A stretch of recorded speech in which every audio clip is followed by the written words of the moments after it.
Пандемия началась внезапно. Коварный вирус накрыл мир стремительной волной. Прокатился по всем городам и селам, оставляя за собой пустые улицы и полные больницы. Люди в панике бежали кто куда. Кто-то закрывался в квартире, другие ехали на дачу, чтобы хоть немного дышать воздухом. Майя резко вспомнила про оставшийся от бабушки дом в селе. Муж не горел желанием оставлять комфортную квартиру в центре города, но город опустел. Закрылись офисы, школы, даже магазины.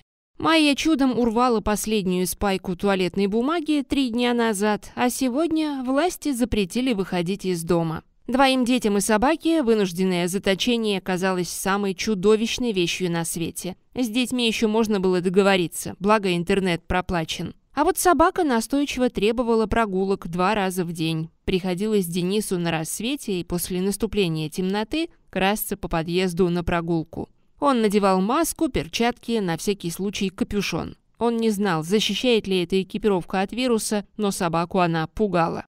После очередного дня в заперти и ожесточенного спора с женой Денис сдался. Оперативно собрал вещи, выгребли все продукты и средства гигиены в доме, погрузились в машину и уехали.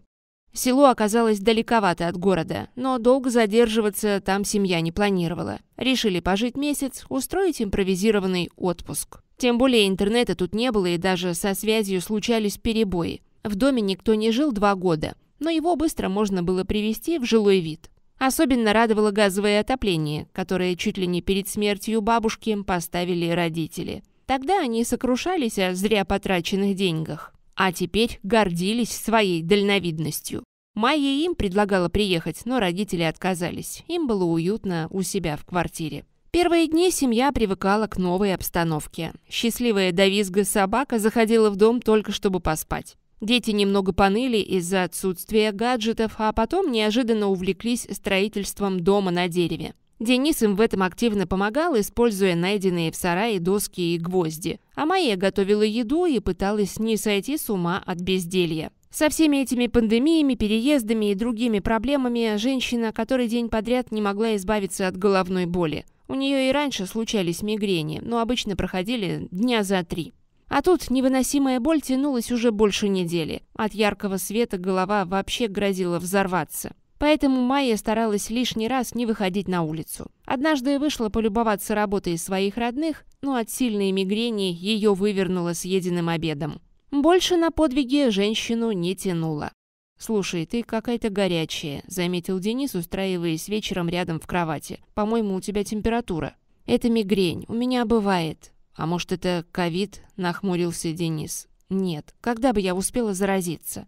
Мы же уехали из города через 2 дня после первого случая заражения. Не могла зараза так быстро разлететься. Да я и сидела дома все время. Ты с собакой на улицу ходил. Если бы кто и мог заразиться, так точно не я».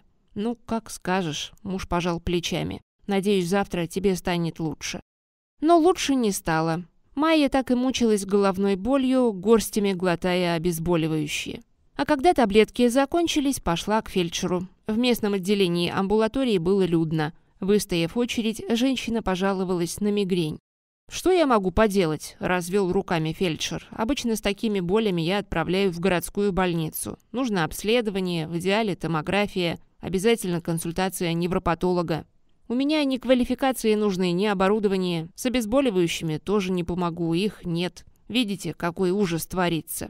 Все перепуганные бегут ко мне с малейшим чихом. Если кто и заражен, я не смогу это узнать. Еще нет таких способов. Лучше бы вам в город поехать. Хотя не думаю, что вам там сейчас помогут. Больницы забиты, врачей на ковидных бросают, снимают со своих отделений. Пришла беда, откуда не ждали». Майя вышла от фельдшера расстроенная. Она знала, что он прав. Разговаривала с подругой, у которой мама санитарка. Та передавала неутешительные новости. Больницы стремительно наполнялись больными. Как их лечить, врачи не знали. Люди умирали десятками, и это было только начало. Мест действительно не хватало. Кого могли, отправляли домой. Остальных размещали по другим отделениям. В той больнице, где работала женщина, уже не было отдельной кардиологии и гастроэнтерологии. Отделения были полностью забиты больными ковидом. Майя не знала, что делать.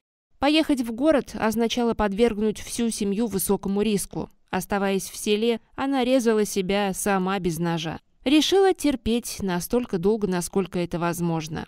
Вернулась домой, едва не падая от боли. Дети с мужем заканчивали домик на дереве. Майя, вымученная им, улыбнулась, зашла в дом и прилегла на несколько минут отдохнуть. Когда последний гвоздь был забит, Денис гордо посмотрел на творение своих рук. Может, вышло немного кривобоко, зато полностью все сделали сами. Дети были в восторге. Денис позвал жену, чтобы поделиться радостью, но она не вышла. Наверное, спать легла. Пойду проверю.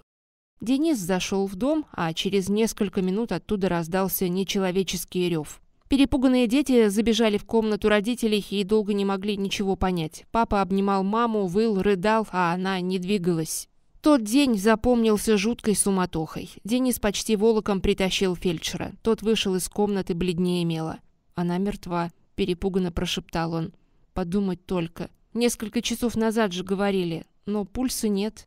Похоже, началось. Пандемия и до нас докатилась. Хороните ее как можно скорее, чтобы вирус не успел распространиться. Но как же? Нужно же скорую вызвать. И родители...»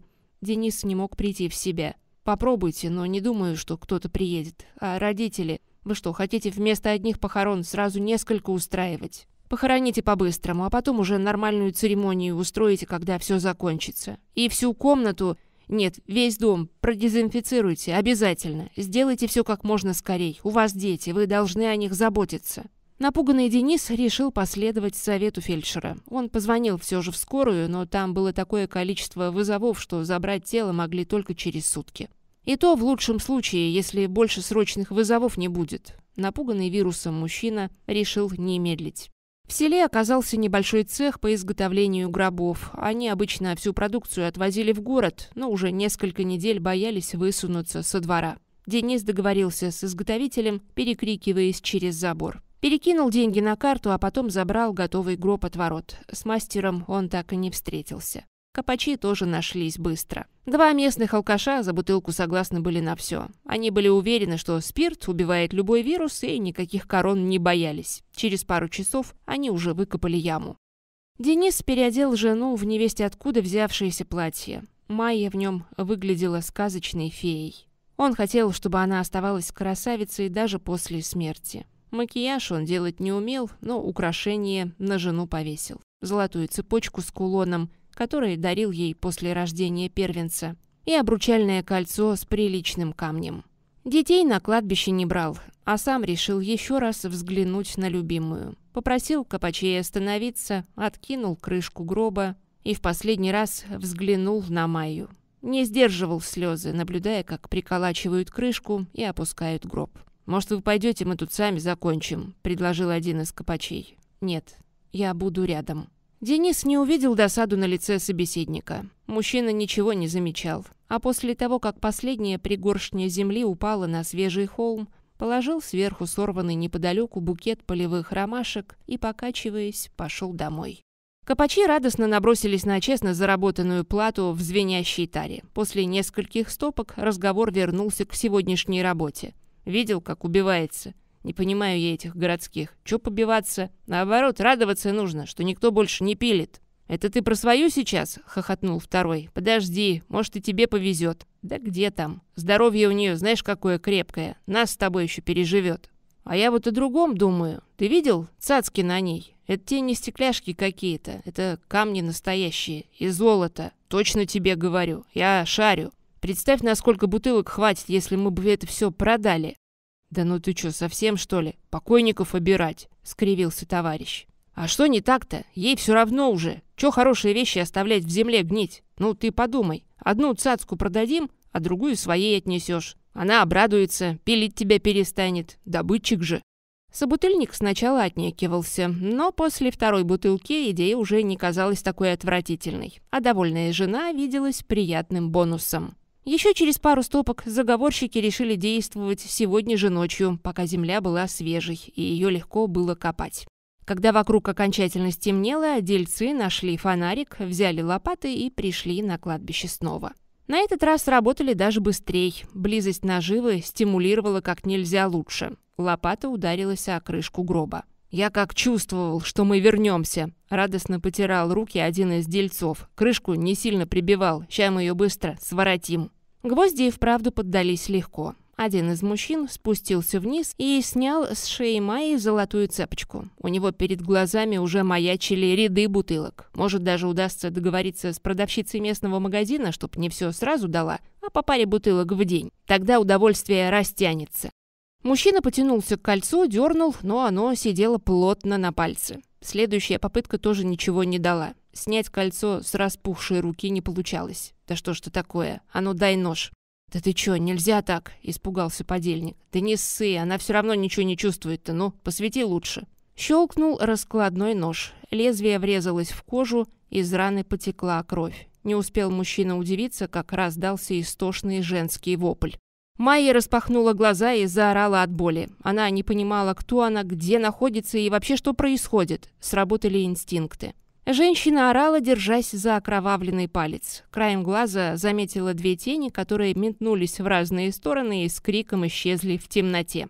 Она замолчала, оглянулась по сторонам. Как она очутилась в яме, не понимала, но сразу постаралась выбраться. С первого раза это не удалось, а когда Майя все-таки оказалась на поверхности, увидела брошенный фонарик. Майя его подняла, с удивлением выхватила лучом света кресты и могильные плиты. С ближайшего куста свисал ее кулон. Украшение подарил ей муж. Майя села на землю от неожиданности. Она вспоминала, кто она такая, о своей семье, походе к доктору. Только не могла понять, как оказалась ночью на кладбище, еще и в яме. Она зажала краем подола рану на пальце и поспешила домой. Там она точно найдет ответы на свои вопросы. В доме не спали. Дети с Денисом сидели в обнимку на диване, стараясь осознать произошедшую трагедию. Когда раздался стук в двери, все вздрогнули. Собака приветливо завиляла хвостом и бросилась к выходу с радостным лаем. «Если бы я не знал, что случилось с нашей мамой, подумал бы, что это она», — удивленно сказал Денис. Он подошел к двери, распахнул створку и замер на месте. На пороге стояла Майя. В окровавленном, испачканном землей платье и растрепанными волосами. У Дениса на затылке волосы встали дыбом. А женщина молча протянула руку мужу, как будто хотела прикоснуться. Тот отчетливо почувствовал могильный холод, что от нее шел, отошел на шаг назад и упал прямо на спину. «Денис, что с тобой?» – испугалась Майя. На голос прибежали зареванные дети. Вцепились в маму мертвой хваткой и не хотели отпускать. Когда женщина все-таки добралась до мужа, он заорал от страха. Денис не дышал. Вызванный фельдшер постоянно крестился, косился на Майю и не соглашался заходить в дом, пока на подмогу не пришел священник. Осмотр показал, что мужчина умер. «Ждите скорую. С вашей семьей я ни в чем не уверен», – опасливо попятился фельдшер. Медики приехали только на следующий день. Они забрали тело Дениса и Майю, которой снова стало хуже. К детям приехали оперативно вызванные дедушка и бабушка. В морге установили, что Денис умер от инфаркта. Он настолько сильно испугался восставшей из мертвых жены, что сердце не выдержало. У Майи обнаружили менингит, который привел к коме. Врачи долго удивлялись истории с воскрешением, ведь из комы не так просто выйти. Но списали все на причуды мозга и остались довольны объяснением. Майя долго лечилась и все же переболела ковидом, пока лежала в больнице. Позже ей понадобилось не одно занятие с психологом, чтобы она перестала винить себя в смерти мужа. Что касается неудавшихся расхитителей могил, их судьба сложилась по-разному. Один из них с сединой на висках вернулся к жене под утро. Больше никогда не пил. Вместо этого начал ходить по воскресным службам в церковь и отмаливать свои грехи. Жена так и не узнала причины изменений, произошедших с мужем, но была несказанно счастлива. Его собутыльника больше никто никогда не видел. Сбежал ли он или где-то погиб трагически, никто не знал. Фельдшер перевелся в другую область, подальше от странных вещей, свидетелем которых стал. А если вы спросите местных, то они расскажут, что видели гробовщика в тот день. Мужчина вез на тачке чуть припорошенный землей гроб и приговаривал: «Не пропадать же добру».